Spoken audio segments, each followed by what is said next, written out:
우리 역사를 사랑하시는 대한민국 국민 여러분들 안녕하십니까? 한국사 전문가 설민석입니다.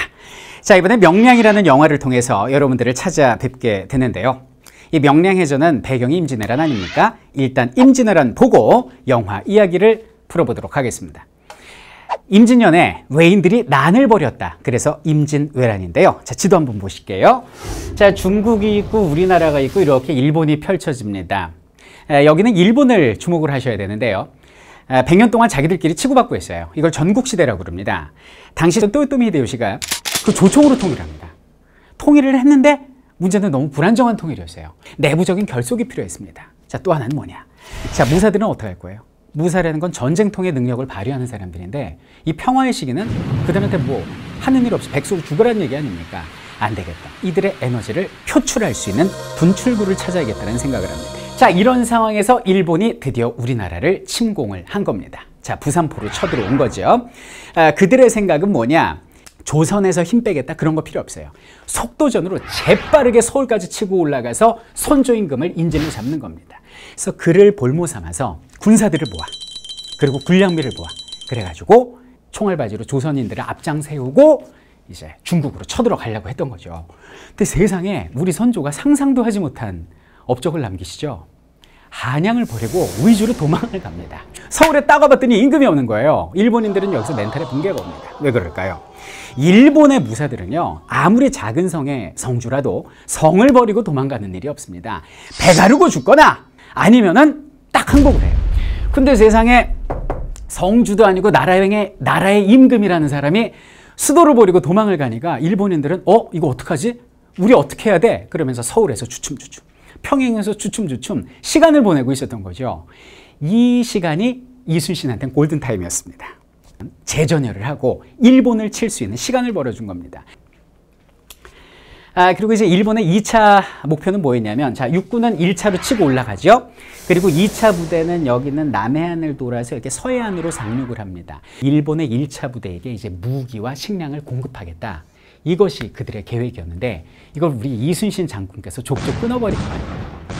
그냥 해전에서 아예 그냥 씨를 말려버립니다. 그러니까 일본인들은 배고프잖아요. 무기가 없잖아요. 힘이 빠집니다. 그래서 2년 만에 군대를 철수하게 되니 이것이 임진왜란이 됩니다. 자, 그리고 이제 3년 동안 휴전에 들어가죠. 그리고 휴전이 결렬되고 나서 1597년에 정유년의 제차 외인들이 난을 벌이거든요. 요게 2년 동안 벌어진 정유재란이 되고요. 자, 우리의 영화 명량은 여기는 정유재란 초반에 일어난 이순신의 전투를 그리고 있다. 자, 근데 이순신 장군님의 전투가 굉장히 많습니다. 그런데 왜 하필이면 김한민 감독은 포커스를 명량에 맞춘 것일까요? 그것은 그 전에 있었던 이순신 장군의 전투 스타일을 보면 이해가 됩니다. 자, 여길 보시죠. 자, 전쟁 초반에 이순신의 연전연승 기록이 되겠습니다. 옥포해전, 합포, 적진포, 사천, 당포, 당항포, 율포, 한산도, 안골포, 그리고 부산포까지 연전연승을 하는데요. 이순신 장군의 전투 스타일은 뭐냐? 우세한 전력을 가지고 방심하고 있는 소수의 적을 기습하는 형태가 이순신 장군의 전투 스타일이었습니다. 이길 수 있는 전투를 했다는 얘기죠. 손자병법에 보면 이런 말이 나옵니다. 승리하는 병사는 선승 이후 구전이다. 일단 이겨놓고 싸운다는 얘기입니다. 그래서 이순신을 명장이다, 전쟁의 신이다, 이렇게 이야기를 하는 거죠. 자, 그런데 명량은 달랐습니다. 12척밖에 되지 않는 배로 330여 척의 적선을 맞아갖고 싸운 전투였거든요. 장군, 이 싸움은 불가합니다.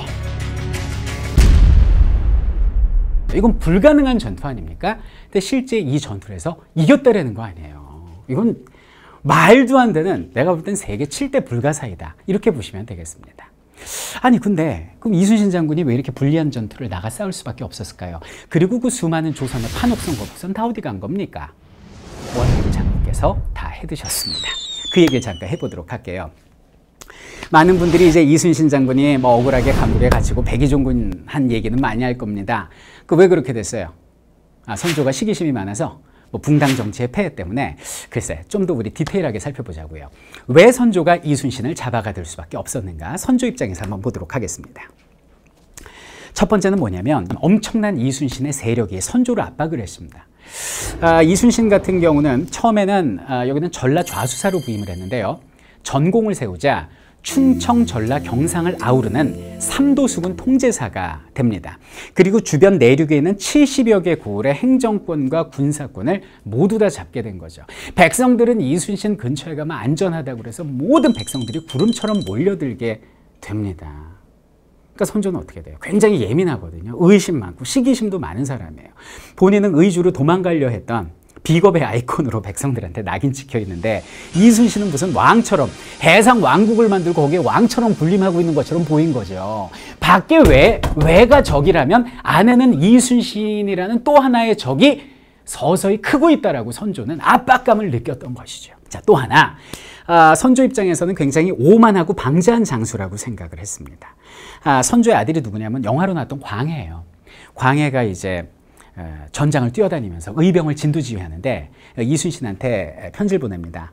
묵과를 실시할 테니까 장군은 병사들 좀 뽑아가지고 오세요. 이순신이 뭐라 그러냐? 지금 전시 상황입니다. 제가 갈 수 없으니까 한산도에서 제가 묵과를 치르겠습니다. 이렇게 얘기를 합니다. 여러분들, 묵과 과거 시험은요, 임금님이 주관하는 시험이에요. 이거를 선조나 광해군 입장에서는 어떻게 받아들일 수 있겠습니까? 위협으로 다가왔던 겁니다. 자, 그래서 선조가 벼르고 있었습니다. 꼬투리 잡으려고 그랬죠. 그때 제대로 사건이 터집니다. 자, 휴전이 결렬되고 이제 정유재란이 시작된 거예요. 첩보가 들어왔습니다. 일본군 가토기요마사가 이끄는 수군이 여기를 부산으로 밀고 들어온다는 겁니다. 선조는 이순신한테 함선을 이끌고 나가 맞아 싸우라 그랬어요. 여기에 이순신이 거부를 합니다. 이유는 뭡니까? 적의 첩보를 믿을 수가 없다. 그러면서 출정을 하지 않았어요.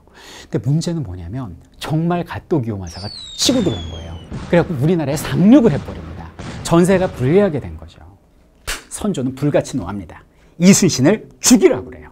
전시에 항명하는 군인은 사형이거든요. 그래서 이순신 장군이 끌려 올라가서 고문을 당하시고 감옥에 갇히시고 백의종군을 당하신 겁니다. 자, 그럼 새로이 삼도수군 통제사를 온 게 누구냐? 원균이었습니다. 원균 처음에 큰 소리 쳤어요.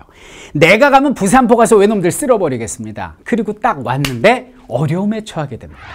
왔더니 막상 와봤더니 이순신 말이 맞는 거예요. 부산포는 너무나 위험한 지역이었어요.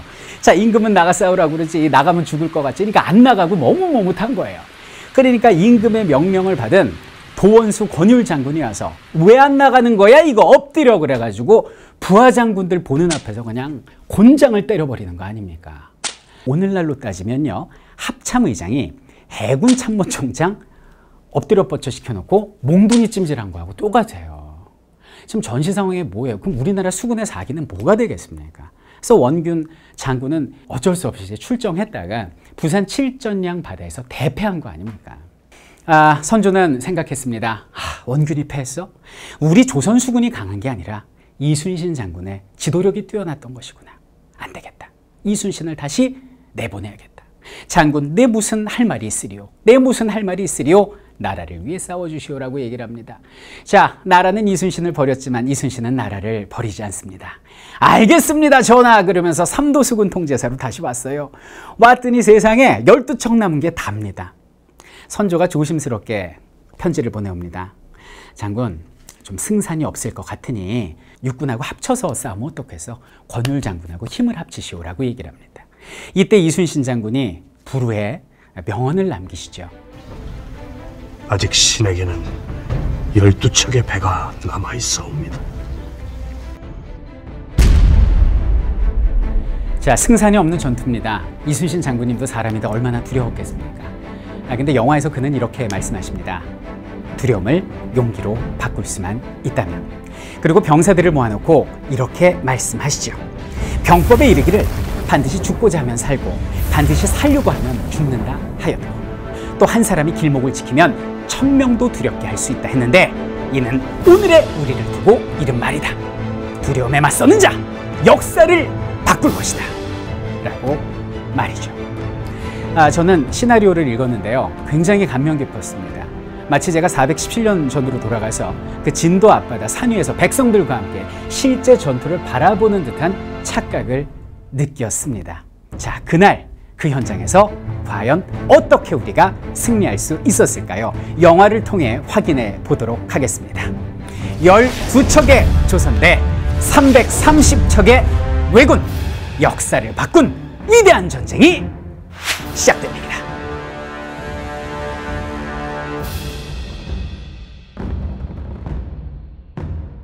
이 전쟁에서 이순신 장군은 이길 수가 없었습니다. 그런데 어떻게 조선 수군이 이길 수 있었겠습니까?